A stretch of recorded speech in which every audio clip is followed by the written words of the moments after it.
అభివృద్ధి, అలాగే స్వర్ణ పంచాయతీని చేసుకోవాలి, స్వర్ణ గ్రామాలు చేసుకోవాలి అనే కాన్సెప్ట్ తోటి ఇక్కడికి వచ్చాం. సో మీ అందరూ ఈ సభలో పాల్గొంటున్నందుకు మనస్ఫూర్తిగా నా హృదయపూర్వక ధన్యవాదాలు.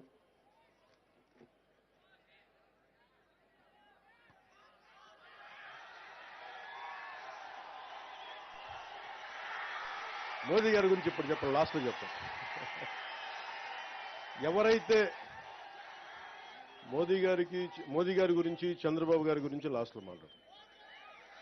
ఎందుకంటే ఇదంతా జరిగింది, ముందుకు తీసుకెళ్ళింది ఒకరి అనుభవం, ఇంకొకరి సంకల్పం, ఇంకొకరి విజన్.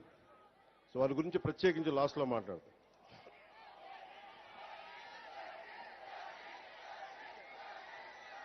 ఈ రోజున గ్రామ సభ అనేది చాలా కీలకం మనకి. మీరు ఓటు ఎలా అయితే వేశారో, మీరు ఓజీయా నాకు అర్థం కాదు, మోడీ అన్నట్టుగా. సినిమాల గురించి, సినిమాలను థియేటర్లో మాట్లాడుకుందాం. ఇక నేను సినిమాలని, రాజకీయాలని చాలా ప్రత్యేకంగా చూస్తాను.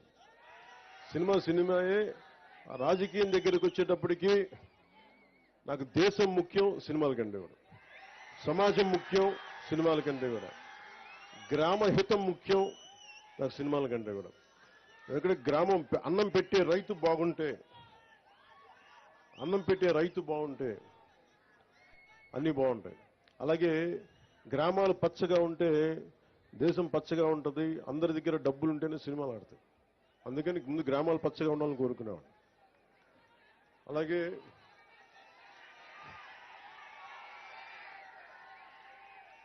ఇంకొక ఇద్దరు పేర్లు చెప్పడం మర్చిపోయాను, క్షమించాలి. ఒకటి మన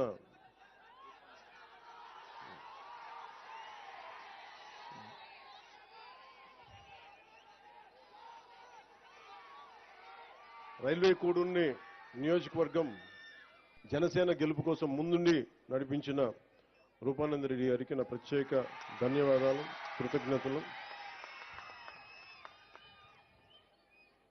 అలాగే మన కాటంనేని భాస్కర్ గారు,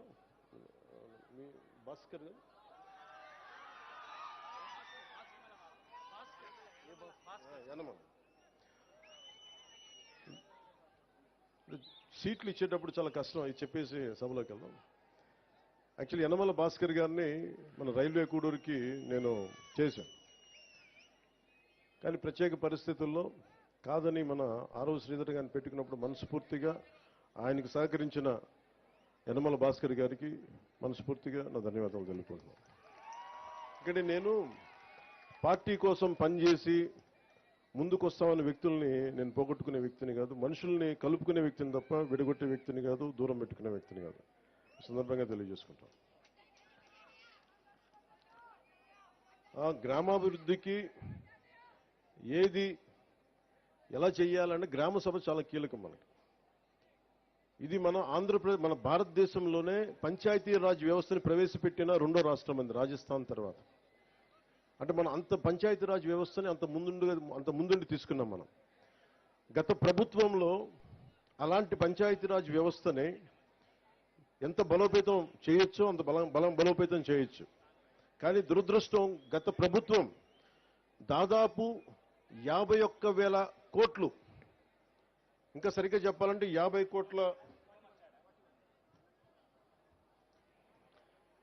గత ప్రభుత్వం 41,000 కోట్ల రూపాయలు జాతీయ ఉపాధి హామీ పథకం కింద ఖర్చు పెట్టామని చెప్పి కేవలం 15,000 కోట్లు మాత్రమే ఖర్చు పెట్టిన, అంటే కనిపిస్తున్నాయి రోడ్ల మీద మనకి ఖర్చుగా.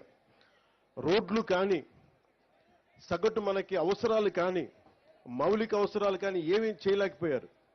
ఈ మిగతా 25,000 కోట్లు ఏమైపోయినాయో, ఎట్లా వెళ్ళిపోయినాయో ఎవరికీ తెలియదు.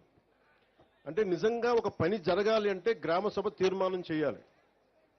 పంచాయతీ రాజ్ వ్యవస్థని బలోపేతం చేయడానికి ఇది ఆంధ్రప్రదేశ్కి కాదు, భారతదేశానికి వెన్నెముక పంచాయతీ రాజ్ వ్యవస్థ. అందరూ నన్ను హోమ్ తీసుకోమని ఒకటే కోరుకున్నా.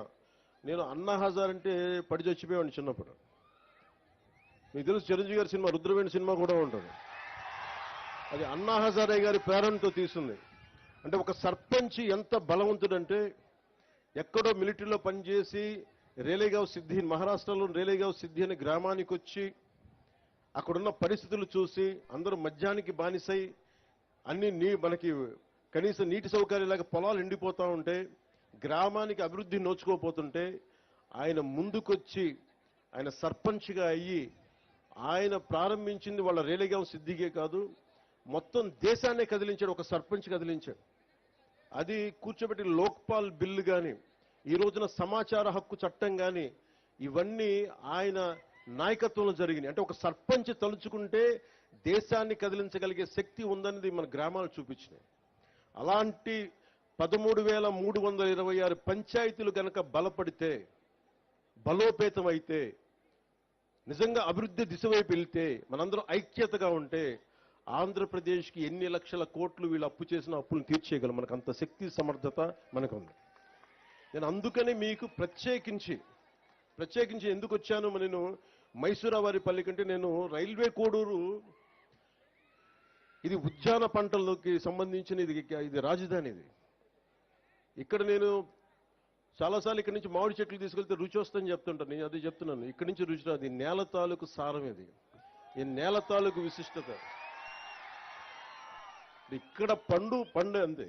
ఇది అరటి పండు కానీ ఏదన్నా కానీ ఈ నేల తాలూకు సారం విశిష్టత దీనికే ప్రత్యేకం తప్ప ఇంక ఏ జిల్లాకి ప్రత్యేకం కాదు. నేను ఒకటే అనుకున్నా, రాయలసీమ అంటే ఎందుకు పారిపోతారు అందరూ, ఎందుకు గొడవలు జరగాలి ఇక్కడ? రాయలసీమ తాలూకు విశిష్టత ఎంతమందికి తెలుసు? రాయలసీమ అనగానే కూర్చొని వాళ్ళు కూర్చోబెట్టి గొడవలునో ఇదని ఇవి కాదు. రాయలసీమ చదువుల నేల ఇది. కోస్తా జిల్లాల కంటే ఎక్కువ గ్రంథాలయాలు ఉన్న నేల ఇది రాయలసీమ. అలాంటి గొప్ప నేల ఇది. అలాంటి గొప్ప నేలకి అభివృద్ధి లేక ఎక్కడో గల్ఫ్ కంట్రీలకు వెళ్ళిపోతా ఇవన్నీ ఎందుకు జరగాలి అనేది నాకు ఎప్పుడు తాపత్రయం ఉండేది. ముఖ్యంగా రాయలసీమ యువత మీకు ఎంత తెగింపు ఉందంటే, నేను ఒకటే చెప్తా, కర్నూలుకి సుగాలి ప్రీతి సమస్య వచ్చినప్పుడు నేను కర్నూలుకి వస్తే 1,50,000 మంది యువత వచ్చారు. నేను ఆశ్చర్యపోయేవాడిని. అలాగే మన రైల్వే కోడూరులో నాకు విజయం ఎప్పుడు తెలిసిందంటే, మనకి గౌరవ ముఖ్యమంత్రి నారా చంద్రబాబు నాయుడు గారు మేము ఇక్కడికి వచ్చినప్పుడు ఆ ప్రవాహం, ఆ జన ప్రవాహం చూసి, జన సునామీ చూసి మనం ప్రభుత్వాన్ని స్థాపిస్తున్నామని నాకు బలమైన భావన కలిగింది. అది ఎందుకంటే మీలో అంత శక్తి ఉంది, అంటే అంత పోరాట పటిమ ఉంది. నేను మీకు చేయగలిగేది ఏంటంటే, మీరు నా కోసం రోడ్ల మీదకి వచ్చారు, నా ప్రభుత్వం కోసం నేను అండగా నిలబడ్డారు.